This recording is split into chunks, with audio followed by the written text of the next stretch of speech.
might have, that would be great. All right, are we going live? Okay. Hi. Hello.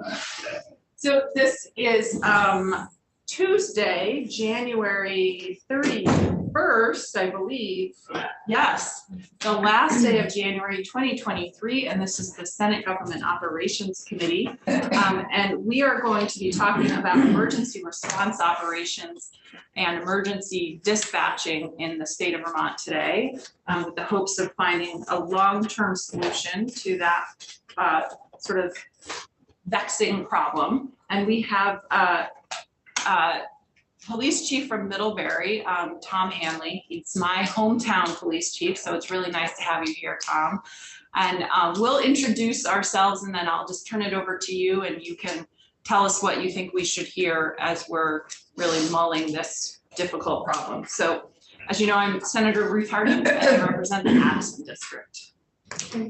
Olivia Parker, committee assistant. And Rebecca White, Windsor. Bob Norris, Franklin. And Watson, Washington. Allison Clarkson, Windsor County District. Great, and our last senator who will probably be joining us is Tanya Vyhovsky, and she represents the Chittenden Central District. So why don't you take it away? Sure. Greetings, everybody. My name is Tom Hanley, as Ruth points out, the chief in Middlebury. I've been the chief here for 32 years. By way of relevant background, I was appointed by the governor in '93 to the Vermont Emergency Calling System Board, which morphed into the Vermont E911 Board, which I served on for another 8 years. I've seen dispatch really take a journey over these years. We went from 12 public safety answering points back in the 90s, 80s, 90s, reduced down to 6 to 4 to 2, which quickly became overwhelmed, and that's where we're at today. The report that was authored by the Regional Dispatch Committee makes a lot of important points. First and foremost, that the emergency communication center should serve entities in their geographic area. There needs to be some kind of reliable funding mechanism to keep these things going. And finally, the big question, whose responsibility is public safety dispatching? Is that a local issue or is it a state issue? I posit that it's a combination of both. If you want to have uniform standards, uniform quality of dispatching across the state, as we saw with the special investigation units creation several years ago, there needs to be some kind of oversight. Some years ago, Sheriff Keeler and I tried to get past the legislature a concept of countywide dispatching for the whole state, which would require a funding source, a funding authority to make this happen. Right now, what we're seeing with the current state of dispatching, the cost for dispatching is just being passed over from the state to the local communities. In June, when we were told that we had to get off the state police dispatching in Middlebury, we found that the cost to do that for us would increase our tax rate in Middlebury at least 5 cents, if not more. In my conversations with the chiefs in Brandon, Bristol, and Vergennes, when we talked about maybe consolidating dispatch with our current dispatch in Middlebury, the cost to do that for them would probably end up Bristol losing their police department, and with the Vergennes losing several officers, as well as Bristol, Brandon, just to pay for it. And so that's not a satisfactory answer to the question.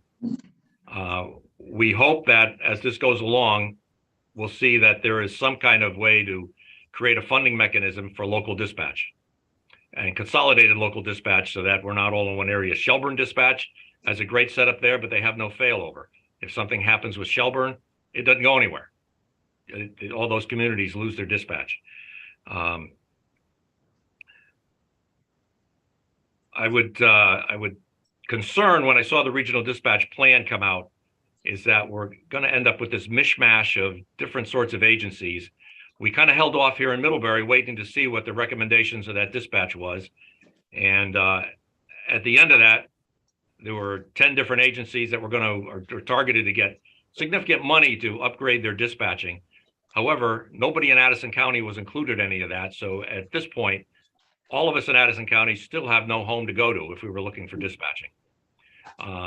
the regional dispatching group did not accomplish what they were set out to do in the short time they were to do it. I did not apply for a grant because I saw a 5-week turnover period between the application and the submission of the grant application was woefully short. We need a year to do this, to determine costs, equipment, technology that needs to go into this. And there's no way we could do it. So we stayed out of the fray on that. And right now, our dispatch is picked up in Williston. I understand it'll soon be brought back to Westminster, where they're overloaded. So we're in a bit of a quandary as to who's going to answer our calls. What is dispatch going to look like? I would again go back to the concept that Sheriff Keeler and I looked at years ago, and that we just need to create regional dispatch systems, and not the kind of ad hoc way we've done it with this committee, where we have just anybody who has a dispatch is getting some amount of money for something, and it's still not answering the question of who's going to cover all the agencies in the state that are being shed from the state police. So that's the quandary we're in. We need to consider just kind of uniform standards, governance for dispatching. I'm hesitant to get into a contract with another agency when there is no central governance that we participate into, where there is no sense of standards or any kind of failover. We really need to take a step back and look at where we're going to be going in the future for public safety dispatching. Chief, if we were to create some kind of regional structure for the delivery of dispatch services, do you have, if we had a clean slate right now, like pretend there weren't anything out there and you just got to draw the lines, where would it be by county or by another kind of mechanism or geographical region? Yeah, it wouldn't necessarily have to be by county because there is some crossover between the counties. In other words, Brandon is much closer related to Middlebury than they are to Rutland County. Yeah. We share a lot with Brandon. And the same goes for some of the smaller agencies on the periphery. So there would have to be a look at as to how many agencies that we're going to need, how many dispatch agents we're going to need, and then make sure the workload is equitably distributed among those, so we don't have one system being overloaded or another system being a failover system that can't handle the calls that would come from a busier center. So there's a lot of research that has to go into this, a lot of technical information that's got to be developed on this. As the Regional Dispatch Committee pointed out, it's much better to have communications be in the area where the systems are delivered. Yeah. And that works well for just hiring employees as well as familiarity with the area. So if we were to, pass a bill that tried to create a mechanism for just determining those regions, who should determine those regions? Should it be the state determines those regions, or the legislature, or some kind of local committees? How would you determine those regions? The Regional Dispatch Committee was a good start, but it needs a lot more support than it got to be able to do the kind of studies that are going to be needed for radio equipment technology, failover. There's a lot that goes into this. The level of calls for service, the activity that goes on, and how it can be broken down into areas that fairly equitable in terms of service load. Obviously, Chittenden County has a lot more business than Addison County. Yeah. We're more akin to Orange County than we are to Chittenden County. So there have to be a really long look into this. And the start with the Regional Dispatch Committee was fine, woefully too short, without the resources to do the kind of study they really needed to do. And I think Paul had pointed that out in his report. Mm-hmm. Yep.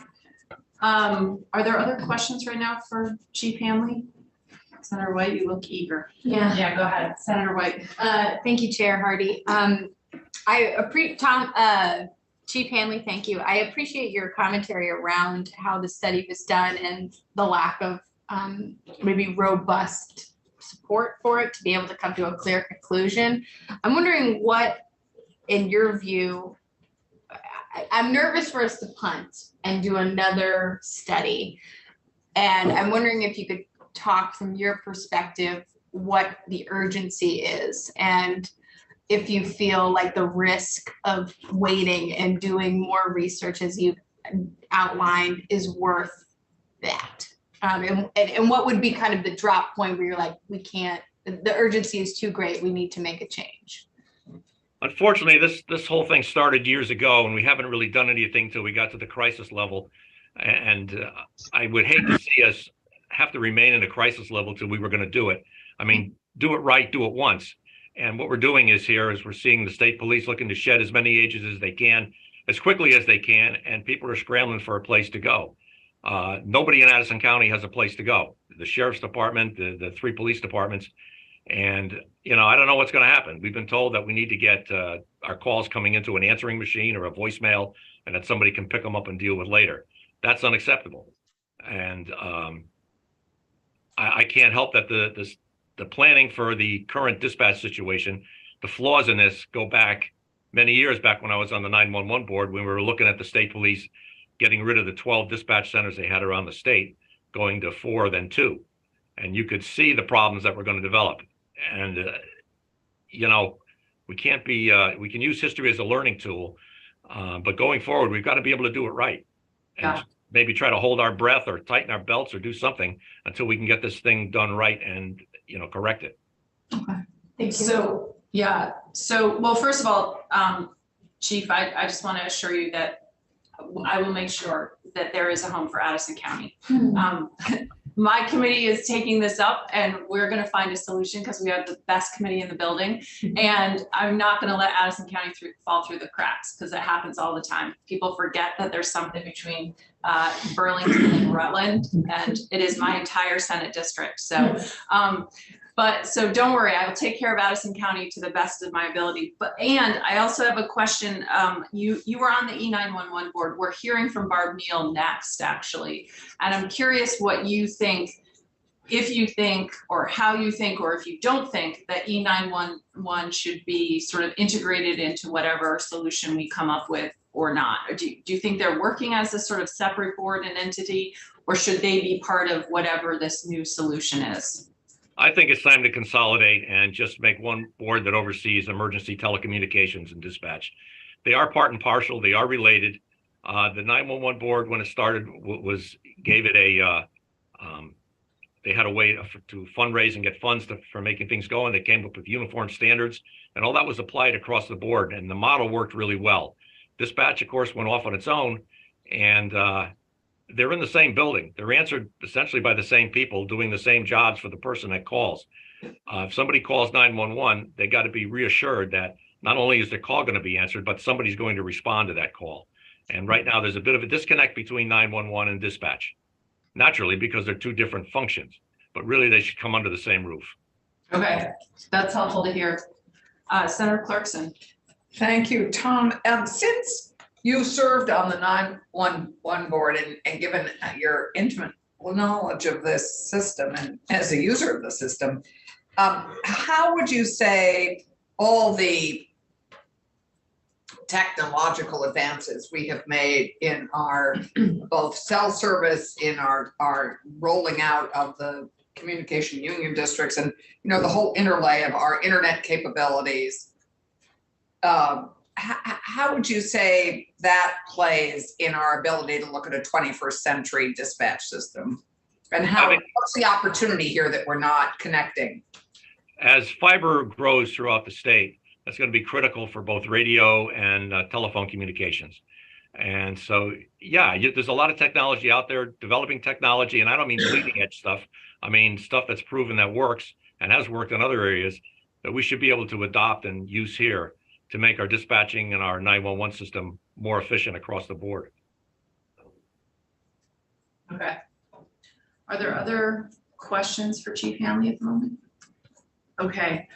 Chief, thanks so much for your time today. We are hoping to have some kind of committee bill out in the next few weeks, a draft of it, so that we may have you back to respond to it, or you can obviously, you know how to reach me and let me know your thoughts on it as well. So thank you so much for your time today. And if anything dawns on you in the middle of the night, you can text me, because I'll probably be up thinking about it too. Have a good one. Okay, Ruth, thank you. Thanks, take care. Is Barb coming by Zoom? Okay, awesome.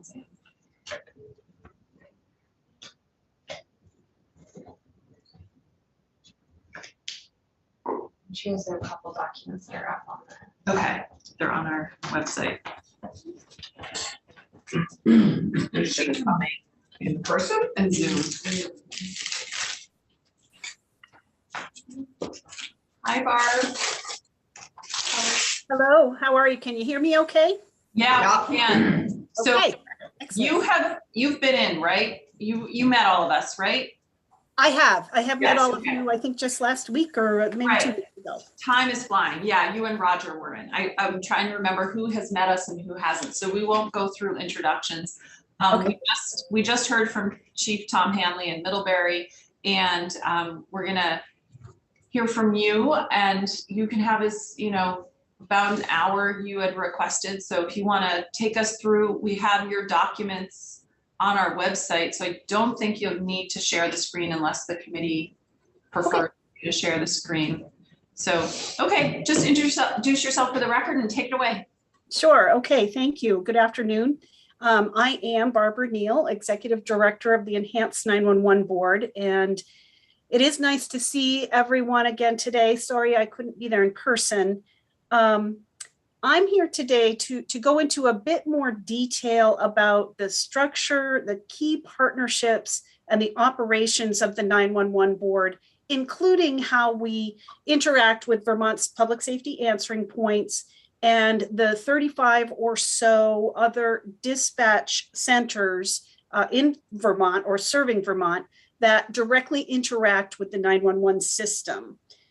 I'm also going to provide you some information on call routing, location information, kind of how calls get to where they're supposed to be, and what information is presented to the call taker, and a few other operational details. And some of that information is based on having listened to testimony, I believe it was last week, where there were some questions about call routing and what happens if there's no call taker available. And I just wanted to provide a little bit more information on that. Chair Hardy mentioned that I sent over 2 documents. The one that that I would encourage you to have up on your screen, your screens for this presentation is the one that includes the words structure, partnerships, and operations in the title. Wait, just a second. So the question is, are we pulling them up or should we pull them up on our We're own gonna- devices? We're gonna pull them up on our devices unless people want them on the screen. Is it okay? No, I'd rather see Barb's face. Okay, sorry, Barb. Go ahead. Okay, that's okay. So the structures, partnerships, and operations is the one you should look for right now. The other document is an operational overview that I created actually a couple of years ago and have just recently updated. That could be useful to you as a reference moving forward, like following this testimony or as you consider this issue. It also contains more of the narrative than the slides do. So it's going to help fill in some of the blanks if you were simply looking at the slide presentation.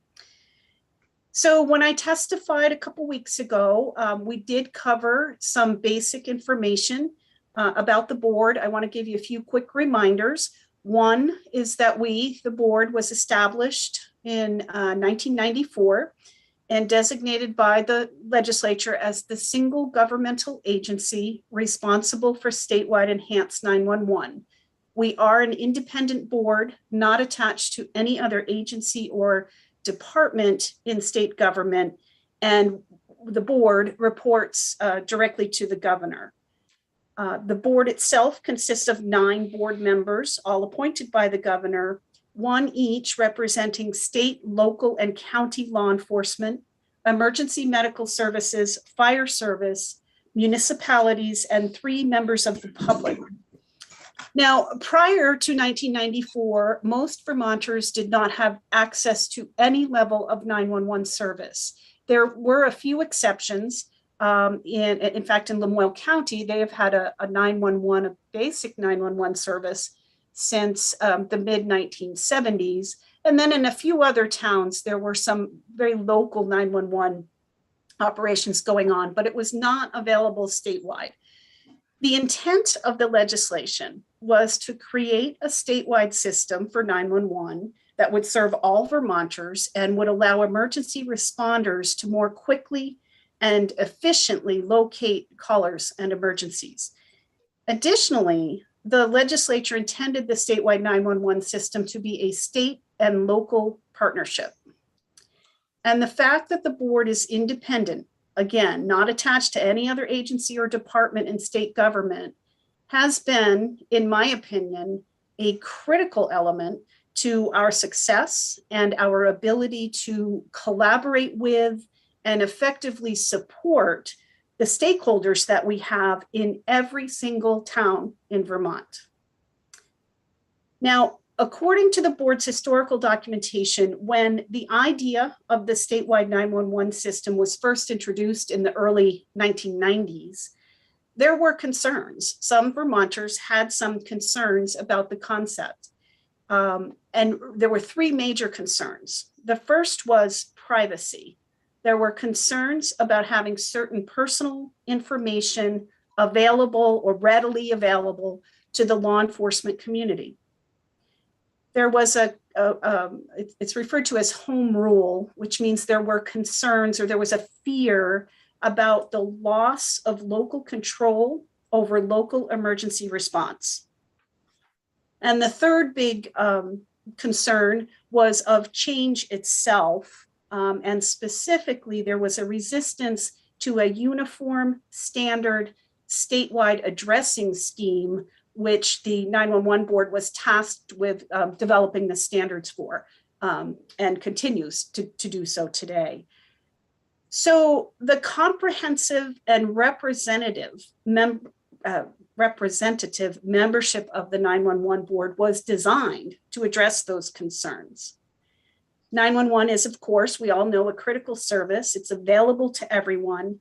It is also dependent upon multiple stakeholders at all levels of government, state, county, local, federal, and beyond, with private partnerships and organizations.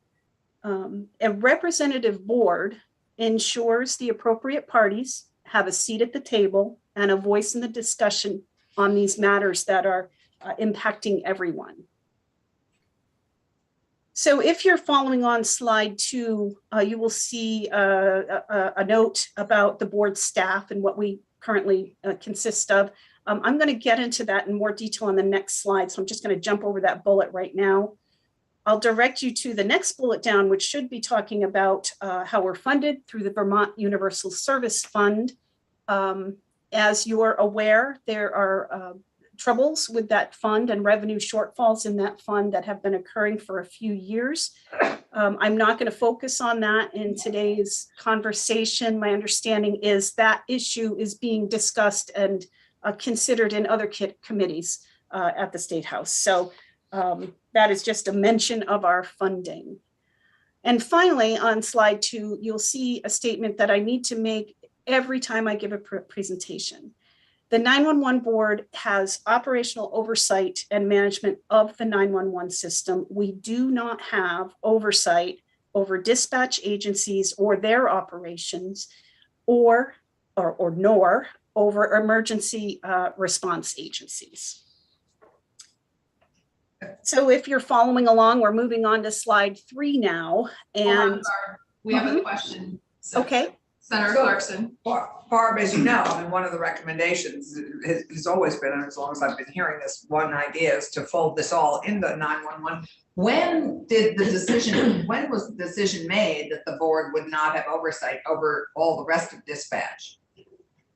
I think that was likely made at the time of the creation of the board, because the statute actually specifies what our revenue, what our dollars can be spent on, and it does not allow for covering dispatch personnel costs, dispatching costs, or two-way radios or things like that. So I was not involved in those early 1990 discussions, but I think that was established at that point. And keep in mind that at that time, there was no statewide 911 system. So this thing was being built from scratch, right? There were existing dispatch entities all around the state, just like there are now, who each had their own and continue to have their own governance and funding structures and operational requirements. They each have their own. So perhaps Chief Hanley would have even more information on that, how that decision was made, but it was clearly made then. Okay, from the very beginning, basically. Right. Yeah, okay. Thanks. Sure. And it's statutory. At least as far as the funding, yes. Okay. Yeah. Okay, go ahead. So next up, let's talk a little bit about the structure of the 911 board and the work of the board staff. So I already mentioned how the 911 board members are appointed by the governor. A governor also appoints the board chair, who is of course Sheriff Roger Marcoux at this point, and has been Sheriff Marcoux for a long time. The Enhanced 911 board sets policy, adopts standards and rules, enters into contracts, and takes all actions necessary. Those are words from the statute as well. We have the authority to take all actions necessary to ensure oversight and management of the statewide 911 system. Now, those policies and directives and standards and rules and so forth are executed by the staff members hired by the 911 board. The board itself is actually authorized to appoint an executive director with the approval of the governor. And then the executive director has the authority with the approval of the board to hire additional staff.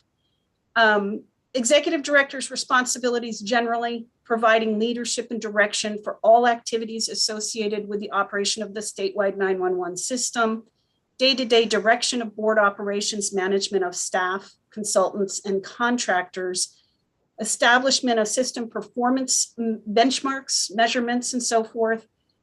There's the development, of course, and management of the annual budget. And the executive director serves as the board's primary spokesperson to constituent groups, telecommunications providers, local, state, federal, governmental, and legislative officials, the media, and the public. So one of the things I'm going to stress today is the kind of the experience that exists in the 911 board staff. So to that end, I'll tell you that I have been in this role of executive director for just about 7.5 years. And prior to that, I was in the training and communications department at the 911 board for 13 years. So over 20 years with the 911 board, the 911 system. Looking at that organizational chart, you see all the different employees and the categories of work that they do. I will point out that under the Administrative Services Coordinator, there is a Program Technician 1, which is listed as temporary, part-time, essentially right now.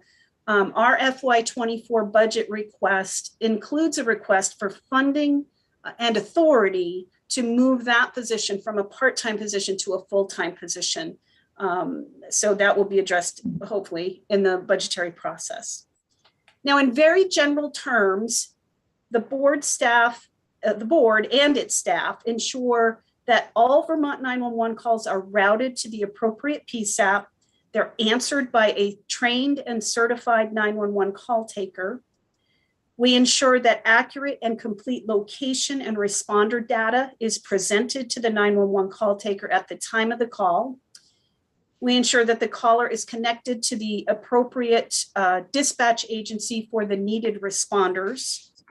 And we also ensure that the caller is queried with all necessary key questions, we call them, to determine the nature and location and so forth, the details of the event, and also provided with any needed pre-arrival instructions in accordance with board standards and protocols related to call handling.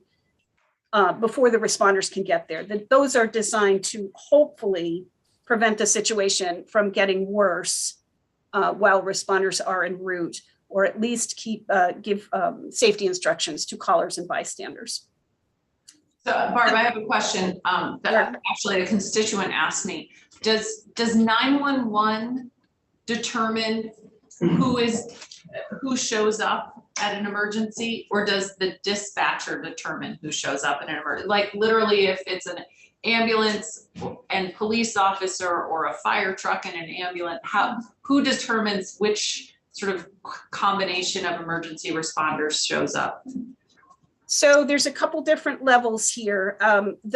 Each town identifies for the 911 board who the police, fire, and EMS combination is for every given location in their town. And we take that data, and when a call comes in, we can see exactly where it is, typically exactly where it is, and who the responder is based on that information that comes from the town.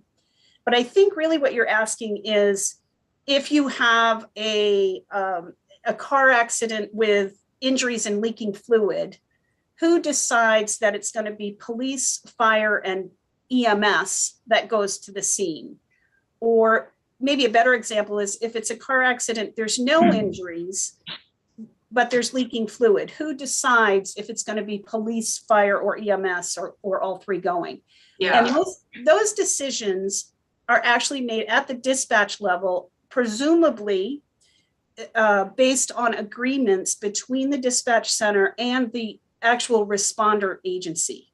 So the response configurations and response protocols are determined between the responder and the dispatch agency.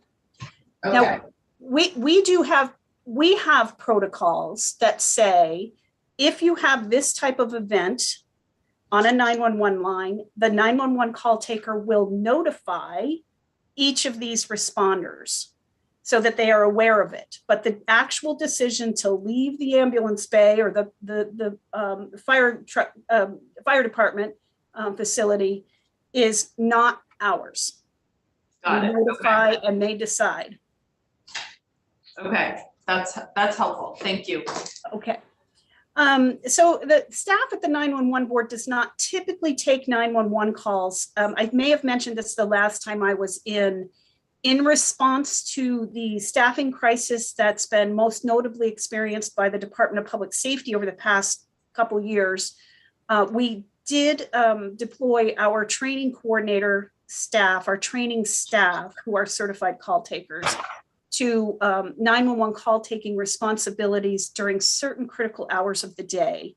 That still happens today, but on a lesser scale, because we've been able to partner with our existing PSAPs, our public safety answering points, to also support that dedicated 911 service, which helps with the overflow of calls that are coming out of the Department of Public Safety due to staffing shortages.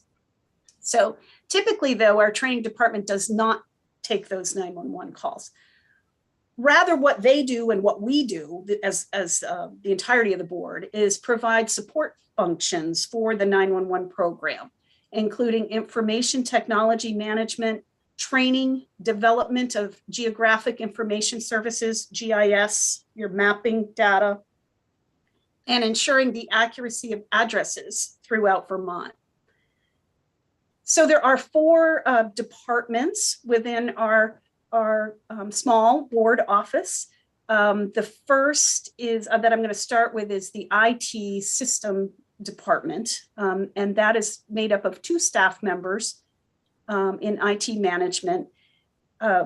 Close supervision and management of the 911 system and the system provider is critical to ensuring the 24/7 availability of the service. And the board's IT staff has the technical expertise to understand and evaluate the work and actions taken by our system provider to ensure that the system is operating properly at all times. And the consequence of mismanagement of the system provider's work is potential system downtime, which of course could result in 911 callers being unable to reach help in an emergency. We have had the current system provider in digital since October of 2020, and everything has been operating normally, no 911 system downtime at all since that implementation.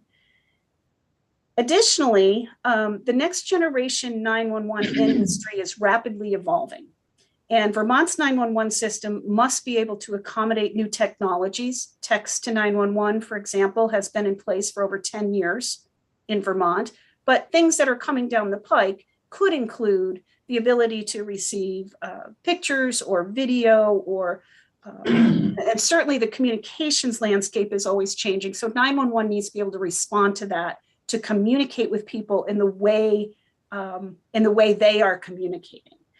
So an important part of the IT management team's responsibilities is to keep a keen eye on the quickly changing industry to make sure 911 in Vermont remains relevant and meets the ever-changing needs of 911 callers and call takers.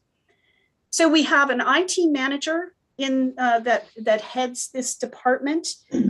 He is involved in of course, the system provider oversight, and the system oversight also plays a major role in strategic planning, oversight of 911 board programs and projects. He's responsible, it's a he in that position right now, but the incumbent is responsible for the development of all technical reports, requests for proposals, coordination with our system provider during upgrades and implementations to ensure there is no system downtime. And he and the IT specialist share duty for carrying a pager 24 hours a day or on the off hours, so that problems in the off hours can be monitored and quickly addressed. Wow. Along the lines of the experience that I had mentioned earlier, I will tell you that the incumbent in the IT manager role has been with the 911 board for over 16 years, including nearly 6 years as the IT manager, so the lead in that department. Below that, or reporting to the IT manager, is the IT specialist who works to manage and coordinate our office technology, our in-house technology, and also troubleshoot system problems and work with service providers to resolve system issues, shares that pager duty as well. He has been with the 911 board for nearly 6 years. And prior to that, the current IT manager was in that role. So that's IT management. Next is GIS and Database Administration Department. And there are 3 staff members here who are responsible for the development and maintenance of multiple databases critical to the operation of a next generation 911 system. So the GIS database staff work closely and on a daily basis with town officials in every community and with telecommunications providers in Vermont to ensure the validity of the data in these databases, the addresses, for example, the phone numbers, the responders, any number of things. I'll give you a short list of the databases here in just a minute. And to all of that supports not only call routing, but also the accuracy of our mapping system and the information that's displayed to call takers. So GIS database maintains the following key databases: GIS, so the mapping data, telephone, what we call the automatic location information, the ALI database, the ALI discrepancy database. When there's a problem with an address that needs to be corrected, that's maintained and resolved via this database. A master street address guide, which identifies the number ranges for every road in every town in the state. An emergency service zone boundary database, emergency service agency database, and the Citizens Assistance Registry for Emergencies data. So having accurate GIS data is critical to quickly reaching someone or quickly locating someone in an emergency. And I will tell you that Vermont is nationally recognized for the extent and quality of our GIS data. Over 4 dozen entities in Vermont utilize the data collected and managed by the 911 board, including towns, excuse me, regional planning commissions, and other public entities. So in that department, and I don't see you too big, so if there's a question, let me know. Yes, Barb, I'll interrupt you. You Okay. said that Vermont is nationally recognized. Who are we nationally recognized by? We frequently get questions from other jurisdictions across the country who are in various stages of next generation 911 deployment to share our experience on how you build this really from the ground out and ground up, rather, kind of our lessons learned. We've had membership and in some cases leadership roles in NASNA, the National Association of State 911 Administrators, and we've been actively involved in work groups and other functions in national industry organizations. One of them in particular is called NENA, the National Emergency Number Association, and also APCO. So various staff members have participated at varying levels over the years in all of those organizations. Okay, that's helpful. If you're able to provide maybe links to those organizations and any other sort of national resources or for both 911 and if you happen to know any for dispatch as well, that would be helpful. Yes. Senator Clarkson has a question. I'm gonna tag on to Ruth's question, which is what are we nationally recognized for? I mean, here we are with a system that we think, I mean, what are we nationally, what does everyone else think we're doing so well? Well, what got me to this point in the discussion was the quality and extent of our GIS and mapping data. So we have built that from, and I shouldn't say we, really it's the towns and the municipalities who are each required to have a 911 coordinator, provide that information to the statewide system, and that supports any number of functions in our statewide system. So in other places, the state or other 911 authority has come in and said, okay, we're going to build this GIS data this way, kind of from the top down or from the state level down, instead of from the local community up. And it works much better to build it from the local community up, has been our experience. Additionally, we were one of the first states in the nation back in 2012 to roll out statewide text to 911 availability. So that started with a trial with Verizon back in 2012, which was about 2 years before the FCC required that wireless carriers send or facilitate text to 911. The trial was supposed to last 6 months, and in those 6 months, we had at least 2 documented interventions where lives were saved, or in one case where arrests were made for domestic violence situations. And those people reached out to us via text to 911. So that was certainly a feather in the cap at the time, back in 2012, and that continues to be a vital service for victims of domestic violence, for the deaf and hard of hearing community, also for anyone who's in a situation where making a voice call might aggravate the situation. And even in areas of not so great cell coverage for voice, you can sometimes get a text message through. So it's improved our accessibility, or the Vermonters' accessibility to 911 services. Also, I mentioned this term next generation 911. So next generation 911 is a term that is used, it has various components, but it's a term that's used to talk about the needed progression and improvements in 911 systems all across the country.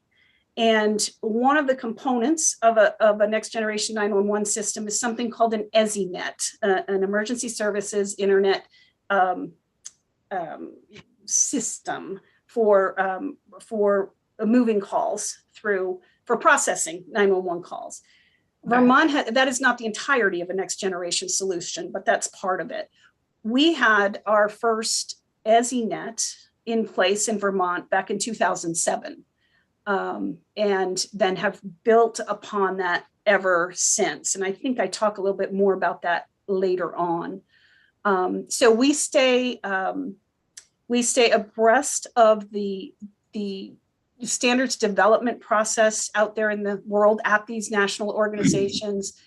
We always ensure that the statewide 911 system is built in accordance and operated in accordance with national standards and industry best practice. That has been the framework or the foundation of the 911 board and its system since time began, and continues to this day. So did that help? Yeah, absolutely. Okay. Are there other questions at the moment for Barbara? Okay, go ahead. So GIS database administration includes the lead, the GIS database administrator in his role.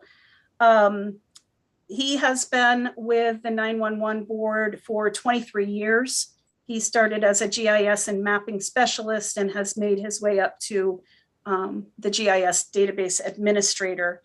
So he oversees the work of 2 GIS technicians, one of whom works primarily in the field and drives around in a specially equipped vehicle to map coordinates for new roads, developments, and structures.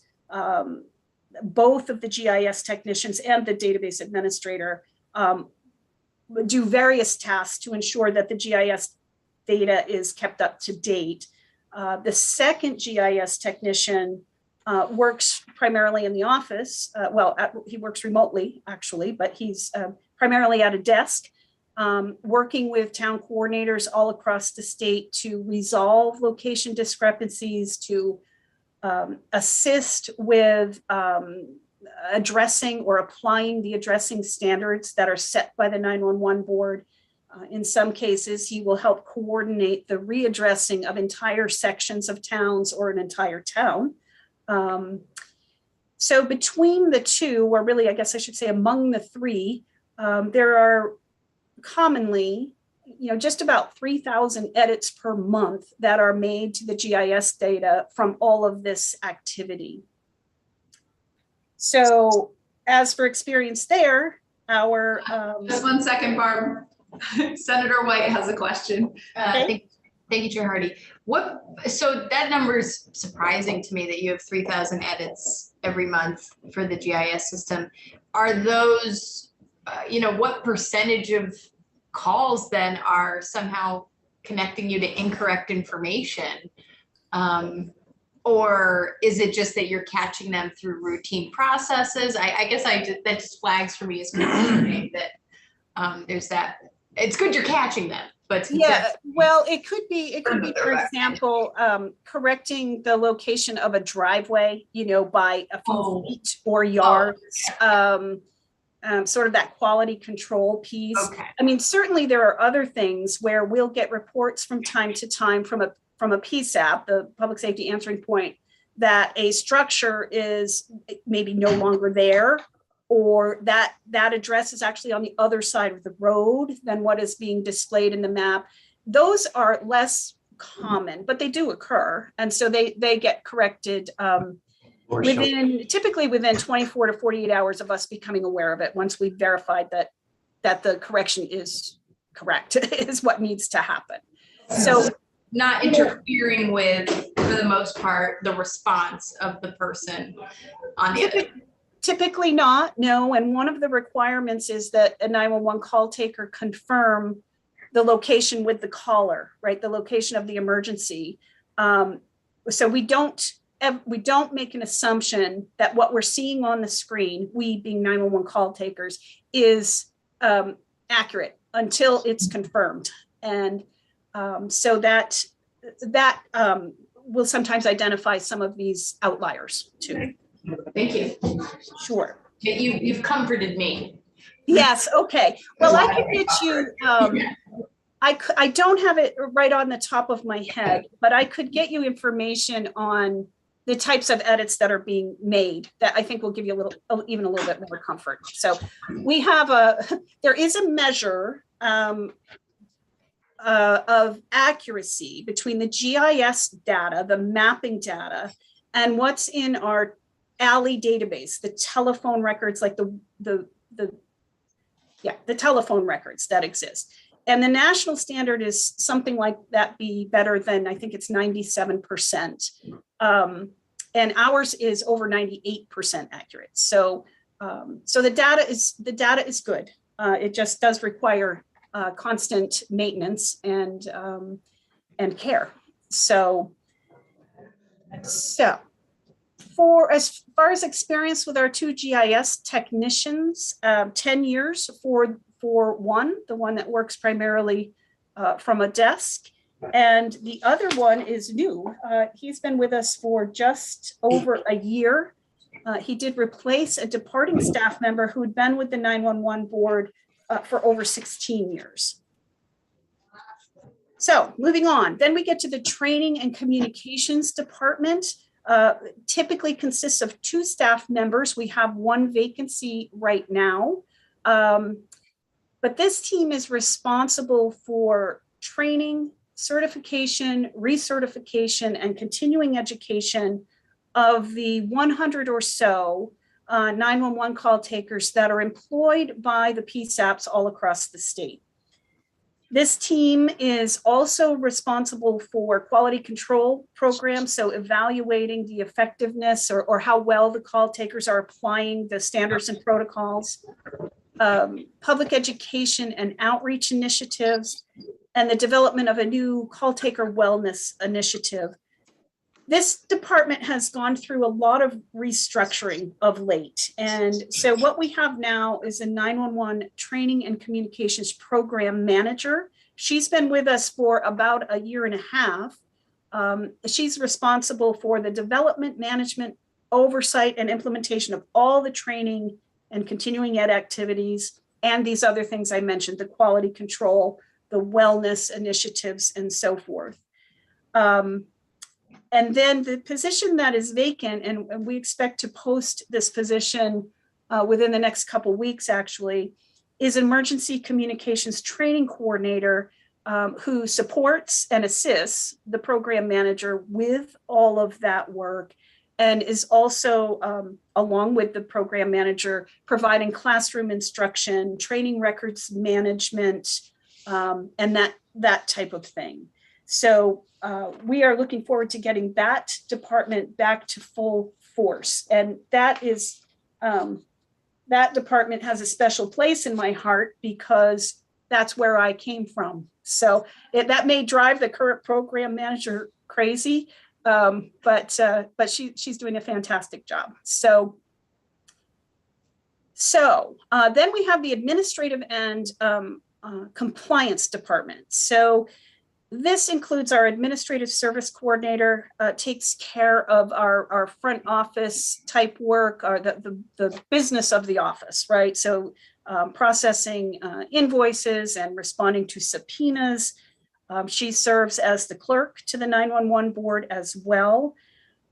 When we had the 911 compliance grant program, she was responsible for administering that. And is responsible for the general office functions to keep us floating. She under or reporting to the administrative services coordinator is that program technician 1 that I mentioned earlier on that we've asked to have moved to a permanent position. She provides programmatic support to every department in in the board office. So she certainly helps with the front office responsibilities and sort of the daily routines of the office, but she also assists the training department with class preparation or class follow-up. She is involved in processing of information that comes in for the database department, and also does a particular quality control check on some of the data that comes into us in the GIS system. She assists with annual database audits and other tasks as needed. And then we have a data integrity analyst who used to be part of the database department. And we just very recently moved her out of that department and into what we call a compliance function at the board office. She is responsible for administering the enterprise communications system compliance program. And I could probably talk for an hour on that, but what ECS is there's a rule that the board has that requires multi-line telephone systems to provide certain location information to the 911 system and ultimately to a 911 call taker. So that we know, for example, in a hotel, if there is a multi-line telephone system there and a call comes in from one of the rooms, the 911 call taker can see what room on what floor and so forth, rather than just a main office desk. Other good examples are schools, right? Public schools that have a multi-line telephone system. We really want to know if the call is coming from the gymnasium or the cafeteria or the science lab or the front office. We don't just want to know what the street address is. We want the granular detail. So there's some rules around that, or a rule around that, that this individual in this position is tasked with working with the owners of these enterprise communication systems to make sure these requirements are being met. That's impressive, especially as a mom with kids in school. I appreciate that, given where our society is at, unfortunately. Absolutely. And she, well, the database department, but led by this particular individual, the data integrity analyst, worked with all of the public schools over a number of years to get compliance with this rule. And back in, I think it was 2016, less than 20% of Vermont public schools could send that granular level of information to 911. In fact, some calls from schools would give us the address of the supervisory union office rather than the location of the elementary school or what have you. So since that time, lots of work has been done. It's been a long, slow slog, but we are up over 90% of schools that are able to provide that granular information on a 911 call. And all of them, 100% of them, are providing the location of the school, not the supervisory union. So that right there was a big step. So that work continues. It's being expanded to include independent and private schools now. And then there's a plan in place to do outreach, sort of targeted outreach to vulnerable communities, especially. That's our priority right now as we move along with this work. It is an incredible amount of work for one person, but she is plugging away at that and doing a great job with it. Just so she doesn't get bored or anything at her job, I've also asked her to work with me on continuous improvement projects, right? So a review, for example, of the programmatic performance measures that we use when we report to the legislature on our budget. And are we doing that effectively? And surely we can come up with better data, making sure that all our processes and procedures within the board office are up to date and functioning properly, and people are actually using them, that type of thing. So she's got a pretty good task ahead of her to get all of that better aligned for us to make sure that we're operating as well as we can. So we are a small but very effective team. As I mentioned earlier, the board's IT, GIS, and executive staff are frequently asked to provide guidance and information to other jurisdictions as they go through their stages of NG 911 implementation. And the commitment of the 911 board and its staff to standards-based approach to the statewide 911 system and program helps ensure that reliable, resilient system is available at all times. So So, yes. Barb, I just want to say, we have about 10 to 15 minutes left. And if you don't get through everything, we can definitely have you back. Okay. You have a wealth of information about how to do things well, let me just say. Thank you. Thank you. Yes. I'll keep going. I think probably we will need to come back unless you would like me to pause now for questions, or do you want me to go another 10 minutes and see where we are? Well, let's just see if there are questions at this point.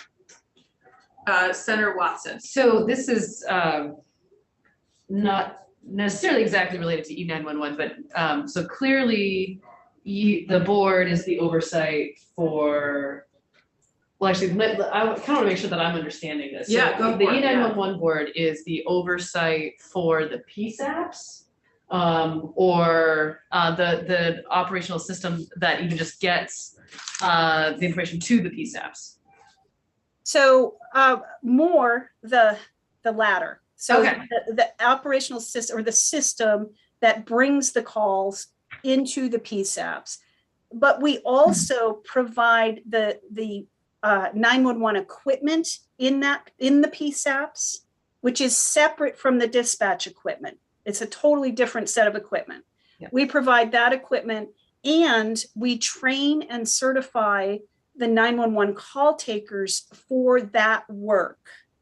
We don't train and certify or certify anything related to dispatch, but if it happens on the 911 line, it's happening with a trained and certified call taker that we have trained. And Okay, one yeah, more go. follow-up to that. So who would be the organization that oversees the PSAPs generally? So there are varying types of governance all across the state. So the Department of Public Safety operates 2 of our public safety answering points. And so they have oversight over the dispatch functions in those emergency communication centers. The Lamoille County Sheriff's Department also provides, or also is a regional dispatch center. I'm sorry, is a regional public safety answering point.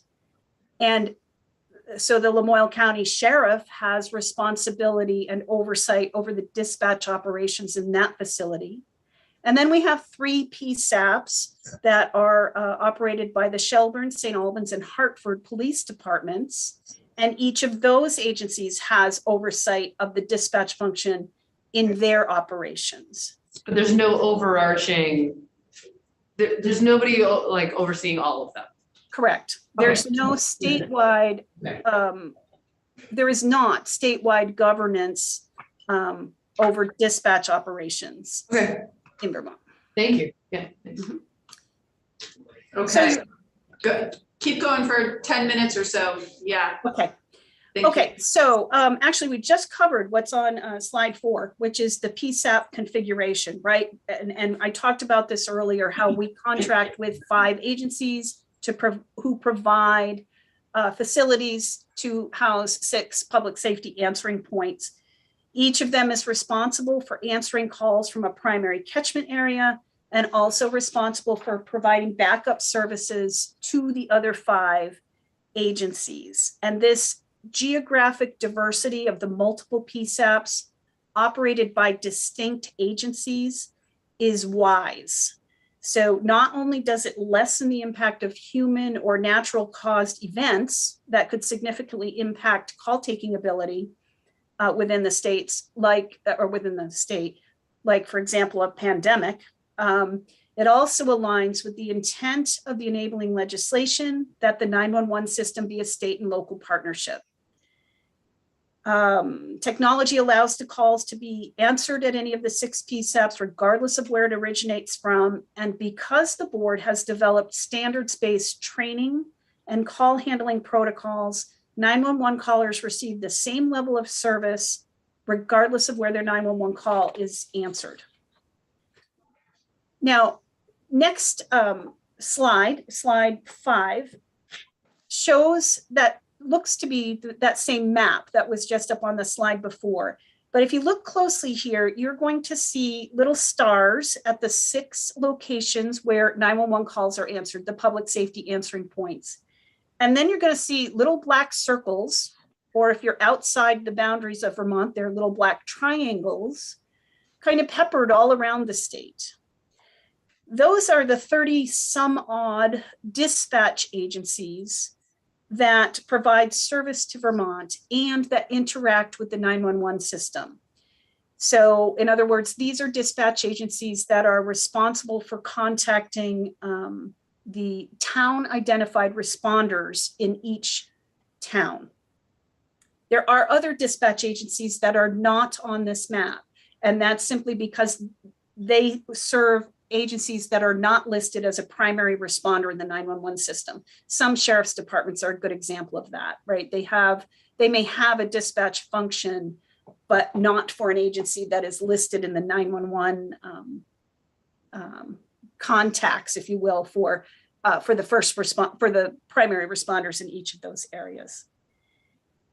So you can see that there's the 6 public safety answering points where 911 calls are answered, and then a variety of dispatch agencies that serve Vermont, in-state and out of state.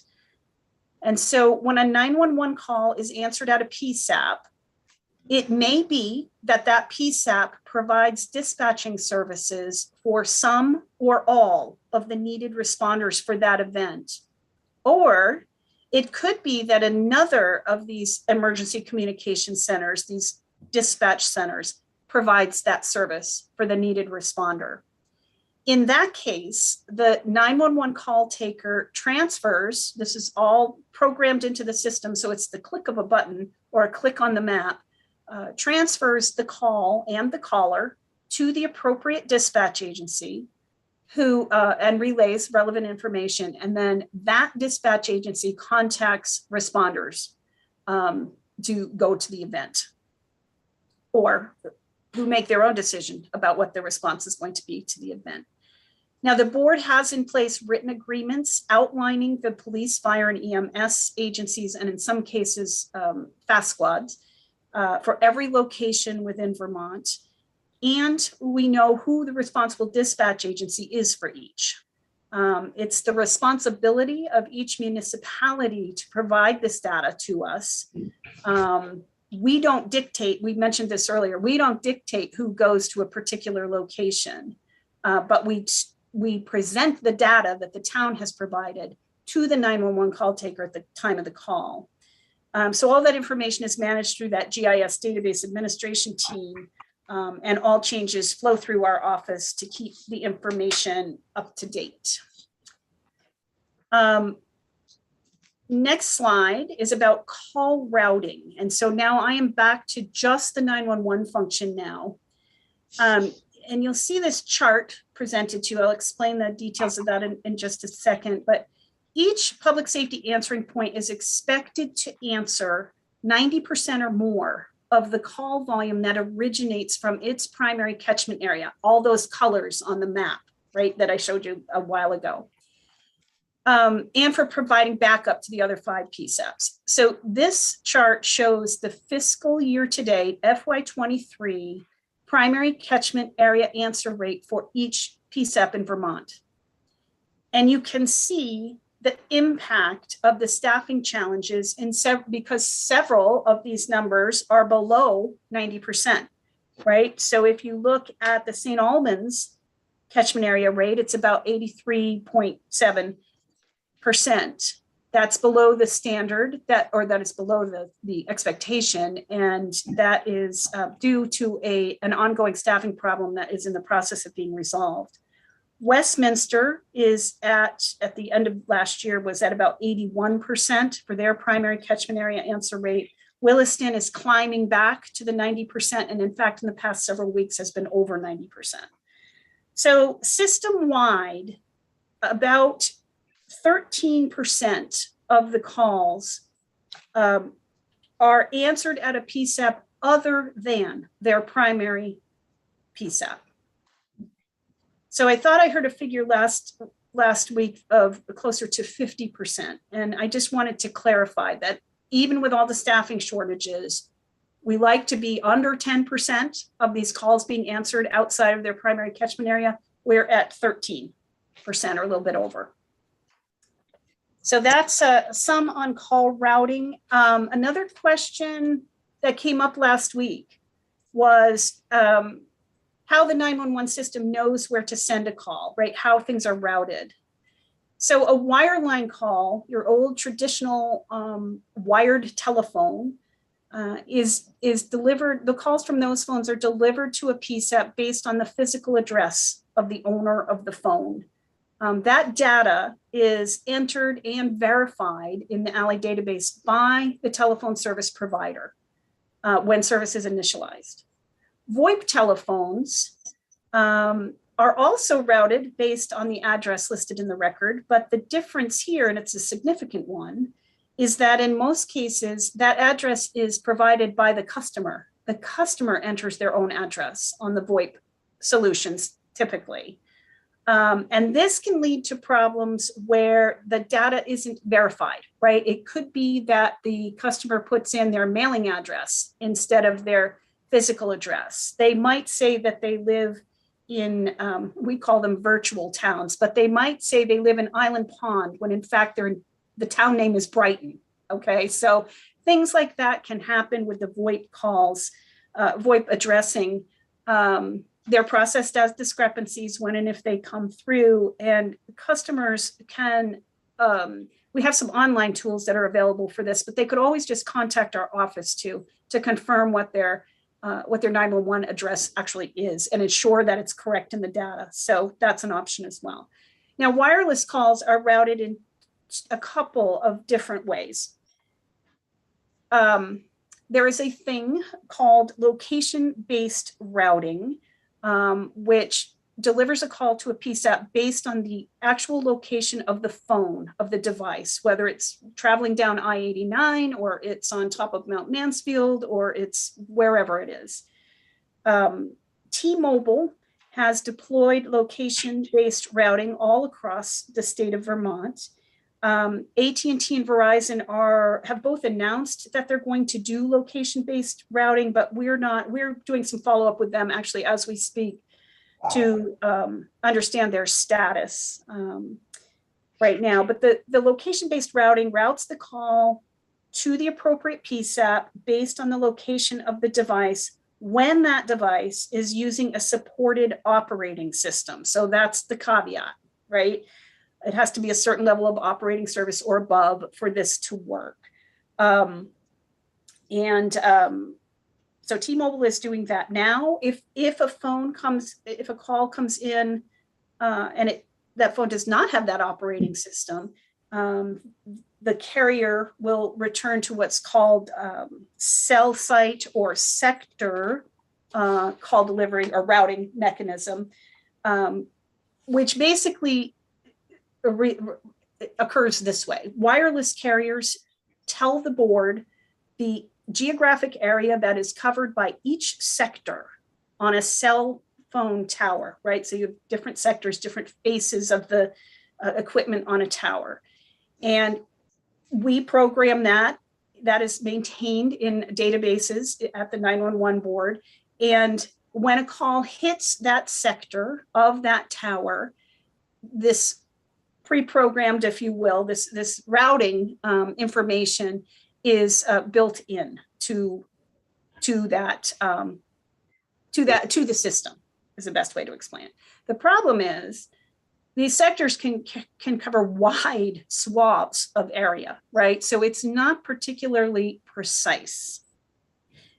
Now, having said all of that, if you have a call that hits a Canadian tower or a tower in New York, Massachusetts, or New York, it may go to the Canadian, well, in Canada, it will go to the Canadian officials. In New York, New Hampshire, and Massachusetts, it will likely go to that state's 911 function or that county's 911 operation, unless we've been made aware that large percentage of calls from a particular sector, even if it's located out of state, are actually Vermont calls. And then it can be processed so that it will go to a Vermont center. And this is that along the borders, particularly in New Hampshire. Do you communicate with those locations outside of the state to know, how do you know that? We would communicate with the 911 authority in those locations. So to get the information and get the data to show that this actually does need to be changed. So Okay. in the case I'm thinking of, this towers along the Connecticut River that pick up calls frequently from 91, Interstate 91 in Vermont, that had been going repeatedly to New Hampshire and now are coming into Vermont. So, it's still not entirely precise, but we're getting there. Also, the FCC has requirements for once the call is at a PSAP about the location information that is provided. So right now, 80% of wireless calls are required to locate the caller within 50 meters of where the caller actually is. So that leaves a lot of room for not so great location information.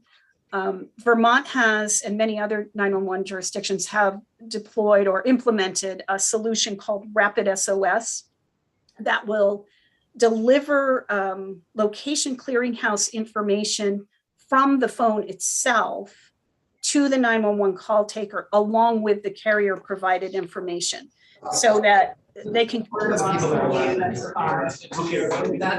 That's pretty amazing. Yes, it's interesting to watch in action for sure. I And I'm bet. sure I've gone past my 10 minutes. Well, I do have more that I think you'd be interested in when it's the right time. So okay, are you able to stay for about 8 more minutes? yes, Okay, and Mr. Whitaker, could you go at 3:45? Could you do your testimony at 3:45 instead of 2:45? Is everybody gonna be here? Yes, people will be back by then, but we have people that have to leave. And since Barb's here right now, I'd like to have her That's fine. finish. Okay. So yeah, you can have 8 more minutes about, and then we're gonna lose 2 senators and we're gonna take a break. So, okay, We're not gonna lose them, we're just. well, I mean, they have another engagement to go to. Understood. Okay. Yeah, why don't you keep going, just so we let you finish if you can. okay. The next couple slides have some details. So I'm on slides 7 and 8. The question came up last week about what happens to a call if there's no call taker available anywhere in the state. Maybe they're all on other 911 calls. Maybe the building's been evacuated. Maybe who knows, but there's no call taker available. And there's a couple different things that can happen. One is if the 911 call has not been accepted into a certain part of the 911 system, one thing will happen. And if it has gotten to that point, another thing happens. So the first scenario is if it has not been accepted into the call handling platform, let's say. So that call will try for 20 seconds to get into the platform. And if it can't, it will ring to something called MEVO, which is essentially a backup 911 call delivery method that is in place in our system to take calls when the primary 911 equipment fails. So these are phones that sit at the 911 workstations. And if the computer, not, the software call handling system were down or not operational, the call would deliver to this phone instead. If that happens, all the MEVO devices ring everywhere so that someone will pick up that call. If for some reason that doesn't get picked up and 30 seconds go by, I think it's actually 32 seconds go by, that call will be delivered to a 10-digit administrative line in the PSAPs.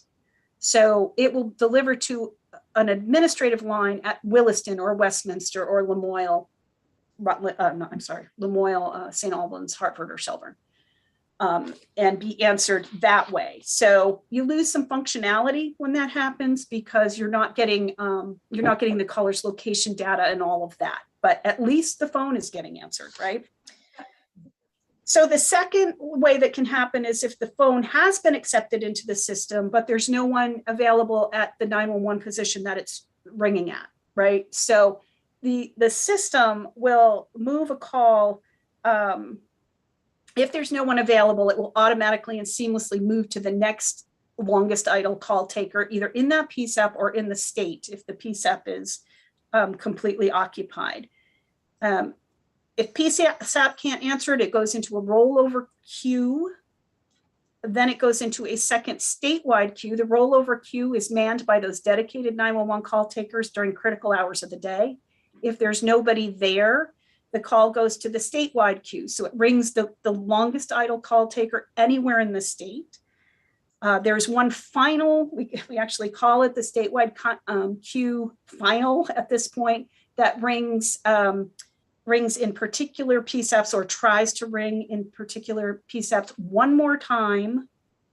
If it's not answered there or there's no one available there, it goes back to the MEVO server, and a couple different instances can happen. So there's quite a bit of detail here, but if ultimately it never gets answered, the system stores that information. And as soon as a call taker logs in or becomes available, or if there's been a problem with the system itself, as soon as the system is recovered, that information will pop up in front of a call taker to be addressed and followed up. So it's not lost. Now, the point of all this detail, which is probably a little bit mind-numbing,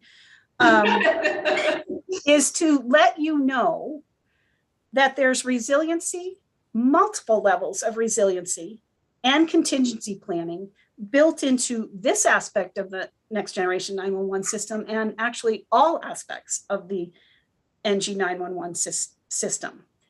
Calls will stay in Vermont. They don't roll out of state, though, thanks to NG 911 technology and 911 jurisdictions like us, New Hampshire, many other places around the country, because they've built their 911 systems in accordance with standards and best practices, that possibility does exist, that calls could move from one state to another, or one 911 authority or jurisdiction to another.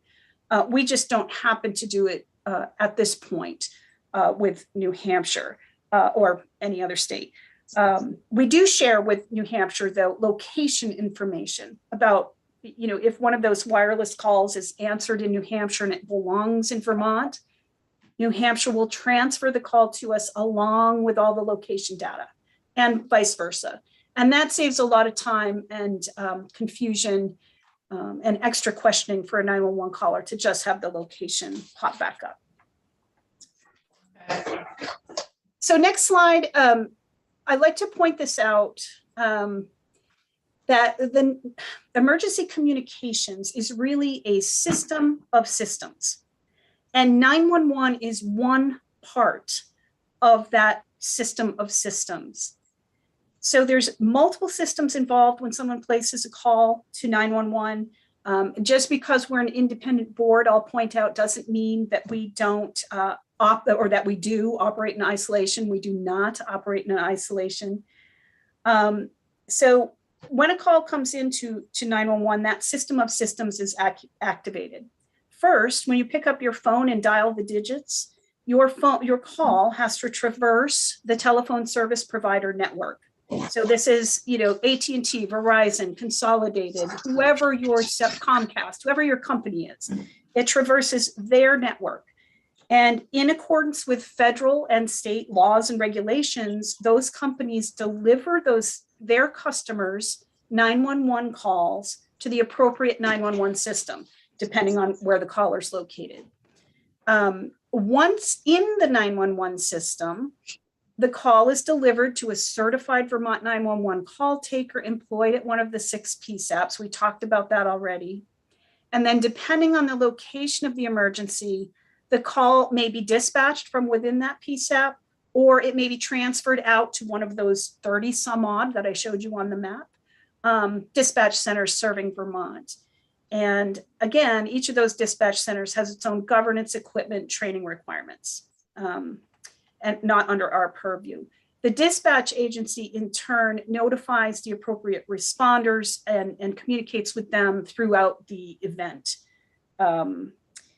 And then finally, the emergency response agency responds in accordance with their policies to the location of the emergency and determines what needs to happen next. Maybe it's a trip to the ER, maybe there's a fire to be put out, maybe there's a crime to be investigated, what have you. That's all in the hands of the emergency responders.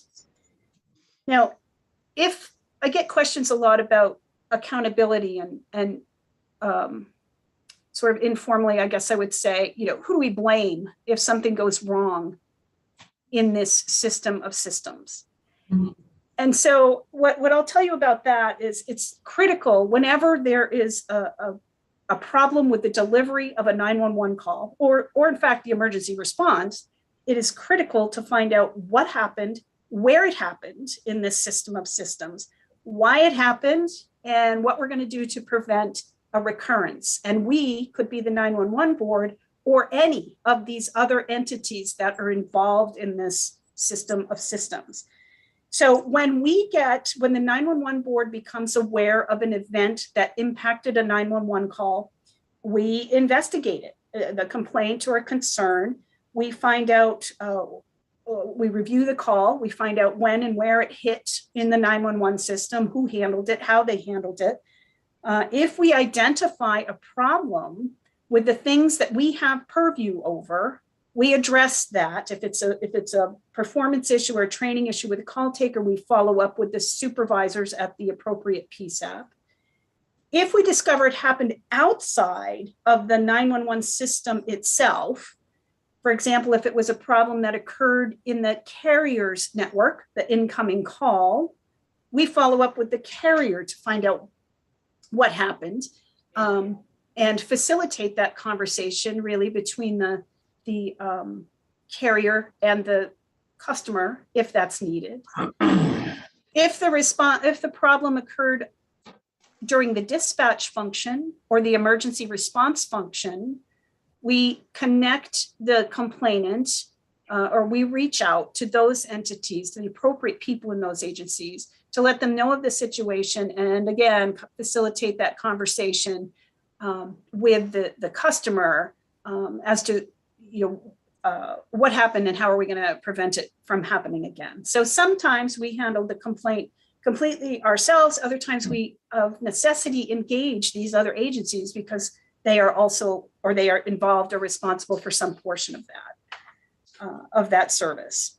Okay, Barb, I'm going to ask you to just wrap up, and again, we can have you back to go into more detail and respond to whatever proposal we might put on the table. Sounds good. I really have only two more things to say. One is you'll see a listing in the presentation about our key partnerships. These are the people we interact with and collaborate with sometimes daily, but certainly routinely. The narrative that I sent over, that longer report, has a little bit more information about specifically how we interact. And then I would just say that the 911 system, the 911 board has provided Vermont with, and our visitors, with a reliable, efficient, effective statewide 911 system for nearly 25 years. So the board, represented by primary stakeholders in Vermont emergency communications and responder communities, municipalities, and the public, correctly established its commitment to a standards-based program built on industry best practice at all levels. And the commitment from the board, executed by an experienced, highly qualified staff in collaboration with all of those partners across multiple agencies and organizations, is the reason that Vermont has a nationally recognized state-of-the-art next generation 911 system in place. And I thank you very much, and I apologize for going so far over time. No, you're fine. You have a lot of really important information for us to know, and I appreciate all the detail. It's really helpful for us to hear a system that's working well and that has all of the details that you're discussing. One quick question I have is, in your list of key partnerships, you have, the PUC and the Public Service Department and the ADS. Yep. You don't have the Department of Public Safety. Do you not consider them one of your partners? We absolutely do consider them one of our partners. And actually, I had the key stakeholders listed on those last couple pages are those outside of our public safety answering points. Got it. So, Okay. So Department of Public Safety has been a long-term partner with the 911 board since the inception of the 911 system, and they are most definitely a key partner. Okay, that's good to hear. I was a little worried. Okay, well, thank you so much for your time today. And thank you for your slides and everything. And again, we'll have you back, I'm sure. This is really helpful. Thanks so much, Barb. Great. Thank you very much. Take care. You too.